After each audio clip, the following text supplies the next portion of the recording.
തണുക്കണ കാറ്റൊരു ഞൊടി.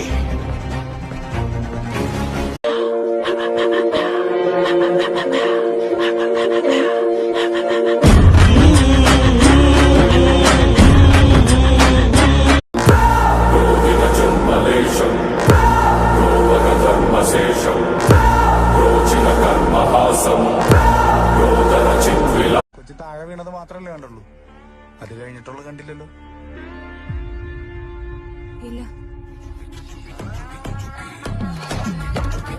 കുറെ കൂടെ നെഞ്ചുറപ്പുള്ള ആരെയെങ്കിലും കിട്ടുമെങ്കിൽ വിളിച്ചു കൂടെ നിർത്ത്. ജഗന്നാഥന് നേർക്ക് നേരെ നിന്ന് തല്ലുന്ന ആണുങ്ങളോടാ ഇഷ്ടം. മനസ്സിലായോ കൊളപ്പുള്ളി?